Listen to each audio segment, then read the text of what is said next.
जितेंद्र दुबे जी, कोलकाता से। राधे राधे प्रभु। महाराज जी, राधे राधे। आपके चरणों में कोटि कोटि प्रणाम। महाराज जी, गृहस्थ जीवन में माया प्रभाव बहुत ही प्रबल होता है। ये भगवत मार्ग में बाधा पहुंचाता है, पर गृहस्थी छोड़ना भी संभव। नहीं, गृहस्थ जीवन में ही नहीं, भगवत मार्ग शब्द बोलो।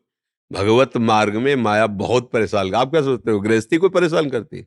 धज्जियां उड़ा देती, धज्जियां। अभी आपने देखा नहीं ना, चूंकि गृहस्थी में ही रह रहे हो इसलिए देखा नहीं, हमने देखा है। हाँ, ऐसे चढ़ते हुए को घसीट के रौंद के और हजारों हाथ नीचे दबा दे, ऐसे। ज्ञानी नाम चेतांसी देवी भगवती हिसाब बलादा कृष्ण मोहाय महामाया प्रज। अगर बच सकता है तो कोई भगवान की, केवल भगवान की शरणागति से। ये ज्ञान विज्ञान बुद्धि बिल्कुल काम नहीं करती, और जिसकी बुद्धि भगवान के चरणों में अर्पित है वही जीत सकता है। मयि मन आदत्सो मयि बुद्धिम निवेश है। बस, चाहे अब ये थोड़ी कि गृहस्थी में माया सताती, विरक्ति में नहीं सताती। गृहस्थी में कम सताती है, विरक्ति में ज्यादा सताती है। क्यों? क्योंकि गृहस्थी उसके तो चार दीवारी के अंदर है ना, और जो विरक्ति मतलब वो उसकी लाइन को क्रॉस कर गया है, अब उसको पुनः लाइन में लाना है। कोई योद्धा शत्रु पक्ष निकल गया, अब उसको पुनः लाइन में लाना, पूरा जोर लगा देगी वो कि हमारी अधीनता से तुम बाहर कैसे जा रहे हो। और जो उसके जोर को सह गया उसी को महात्मा कहते हैं। जो उसके जोर में टूट गया वही विषयी पुरुष हो जाता है। ये माया का ऐसा नहीं कि ये गृहस्थी है तो इनको थप्पड़िया दो, ये विरक्त है तो जाओ, ऐसा नहीं। गृहस्थी है तो लड़का बच्चा हो, यहीं बने रहो। तुम वीर बहादुर हो, निकल रहे हो हमें क्रॉस करके, तो अब देव परीक्षा।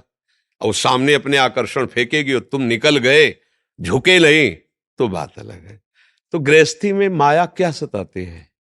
माया सताती है ना, मेरा शरीर, मेरी पत्नी, मेरे पुत्र, और कुछ ऐसी व्यवस्था हो जाए तब खाए पिए आनंद पूर्वक रहे, और घंटा दो घंटा आरती पूजा भी भगवान की करते रहे। सात्विक पुरुषों की यही भावना है, सबके अंदर यही भावना है कि भगवान हमें भले तुम ऐसा न करो कि कुबेर का खजाना दे दो, पर इतना हो कि सब खाना पीना सब बढ़िया, थोड़ा समाज में प्रतिष्ठा बनी रहे, और खा पी के आनंद से हमारा परिवार स्वस्थ रहे। तो भाई देखो, तुम्हारी सोच तो ये है, पर ये होगा नहीं, नहीं हो सकता, किसी का नहीं हो सकता। क्यों? क्योंकि दो कर्मों से हमारा शरीर रचा गया है, पाप और पुण्य दोनों से मिश्रित। तो जब पाप का फल आएगा तो भयंकर आएगा, वो रोग दुख विपत्ति नाना प्रकार के संकट। और जब पुण्य का फल आएगा तो उत्साह उत्सव आनंद, और ये सब चलेगा। तो दोनों चलेंगे, दिन और रात दोनों चलेंगे। इसलिए किसी का भी जीवन बताओ जिसके जीवन में दुख ना आया हो, इस सृष्टि में पैदा हुआ हो, चाहे भगवान ही केवल प्रकट हुए हो, और दुख ना आया हो तो हमें बता दो। हमें तो लगता है अपने लोगों को उतना दुख आया ही नहीं जितना भगवान अवतार जहां लिए उनको दुख आया है। देख लो चरित्र, चाहे कृष्ण अवतार चाहे राम अवतार। तो अब भगवान ने अवतार लेकर बताया है कि दुख और सुख दोनों चलते रहेंगे, और एक सुख ऐसा जहां इन दोनों का प्रवेश नहीं है, उसे कहते हैं भगवदानंद, जो दुख सुख से परे है।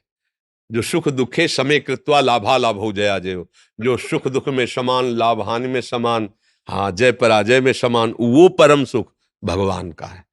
तो अगर गृहस्थी में रहकर भी नाम जप किया जाए, भगवान की आराधना की जाए, और ये भाव रखा जाए, जथा लाभ संतोष सदा, काहू सो कछु न चाहूंगा। प्रभु आप जैसे जिला रहे हो राजी हैं, अगर भूखे हैं तो हम आपके हैं, छके हैं तो आपके हैं, आप जानो तो माया पार हो जाओगे। उनसे मांग ज्यादा रखने से फिर माया पार होने वाली बात नहीं रहेगी, मांग तो पूर्ण कर देंगे अगर भजन साधन हो। उनसे यही कहो कि जिससे हम इस दुखमय संसार से पार हो जाएं वही करना, हम भले मांगे।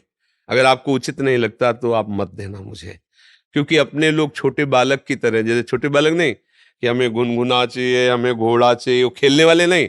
अब पिता समझता है 1000-2000 रुपए की सब बेकार ला के रखेंगे, तोड़ देगा, इससे अच्छा खाना पीना के सामान लाए तो, पर उसको वही लगे वही लाओ। ऐसे ही हमारा स्वभाव है, हमको ये चाहिए, हमें ये चाहिए भगवान से। भगवान चाहते हैं कि अभी कुछ दिन का तो इसका जीवन है, अपने कितने बहुत वो 100 वर्ष, अपने 100 वर्ष कितने ब्रह्मलोक में कमल लेकर ऐसे छेदा जाए, उस उतने समय में यहाँ का 1 वर्ष हो गया।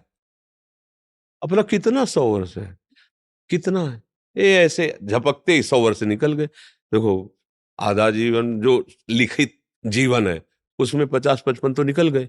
अब अभी लगता है हम कल के, ये सब बातें कल की सी दिखाई देती हैं। अब पता नहीं 100 तक पहुंचना है, कितना पहुंचना है, खत्म जीवन। अब इस जीवन में हम मांग रहे हैं कि हमें ये दे दो, तो भगवान बड़े कृपालु हैं, वो सोच रहे कि देखो ये नहीं मांग रहा कि इस जीवन के बाद हमारे को क्या मिलना चाहिए, ये जीवन तो गया, अब कितना रह गया पता नहीं, और जितने आके रिश्ते नाते सब छूटेंगे, ये शरीर भी छूटेगा, तो अब जहां जाना वहां के लिए क्या है, वहां के लिए कुछ नहीं। तो भगवान से इतनी छूट दे दे मांगने में कि नाथ मेरा जीवन ये और जीवन के बाद जिसमें मंगल हो आप वही करना, मैं मांगता रहूं तो मत देना, जिसमें मंगल हो, जो आपको प्रसन्न हो, तो वो फिर बात बन जाएगी। कोई माया हमें परेशान नहीं कर सकती जब हम भगवान की शरण में हो, भगवान का नाम लेंगे। और नहीं तो माया तो फिर सब माया ही माया है, भगवान की सिवा है नहीं, यहाँ से लेके ब्रह्मलोक तक सब माया ही माया है।